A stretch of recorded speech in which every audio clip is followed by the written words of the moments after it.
కల్వకుంట్ల కుటుంబం మొత్తం పాలమూరు ద్రోహులేనని మహబూబ్ నగర్ ఎమ్మెల్యే యొన్నం శ్రీనివాసరెడ్డి ఆరోపించారు.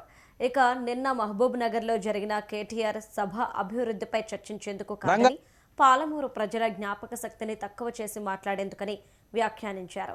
వారి సహనాన్ని పరీక్షించేందుకు నిర్వహించిన సభగా మారిందని మండిపడ్డారు.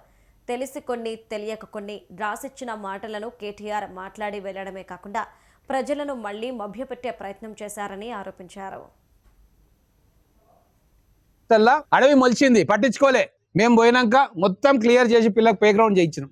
ప్రతి హాస్టల్లో ఈ రోజు మా మూడా చైర్మన్ గారి సహకారంతో వాటర్ ఫిల్టర్ ప్లాంట్లు పెట్టించి కనీసం మంచినీళ్ళన్నా ఇవ్వలేని గతిలో వాళ్ళు ఉంటే మంచినీళ్ళు తాగిపిస్తా ఉన్నాం, టాయిలెట్లు కట్టిస్తా ఉన్నాం.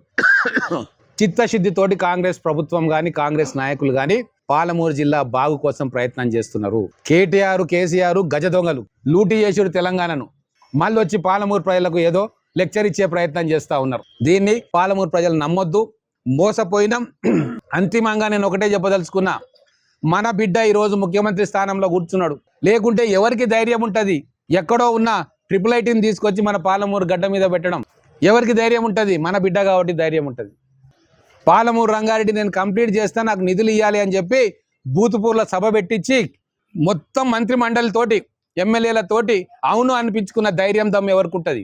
ఏ విషయమైనా ముఖ్యమంత్రితోటి నేరుగా మాట్లాడే చొరవ కానీ ప్రజల పట్ల ప్రేమ కానీ మా ఎమ్మెల్యేలకు ఉంది. నేను అన్నా, మీరు చేసిన ఆర్థిక విధ్వంసం, కేసీఆర్ కేటీఆర్ కుటుంబం చేసిన ఆర్థిక విధ్వంసంతో 5,000 రూపాయలకు కూడా ఫైనాన్స్ సెక్రటరీ మీట నొక్కితే తప్ప గ్రామాలకు నిధులు వస్తలేవు. ఈ వ్యవస్థను మనం మార్చాలి. గ్రామాలకు పంపే నిధులు గ్రీన్ ఛానల్ వచ్చే ఏర్పాటు చేయాలి. మాకు ఎమ్మెల్యేలకు కానీ కలెక్టర్లకు కానీ అధికారులకు కానీ డైరెక్ట్గా నిధులు వస్తలేవు. దీన్ని మార్చాలి ఈ సిస్టమ్ను అని చెప్పి ఒక డిబేట్ను మొదలుపెట్టాం.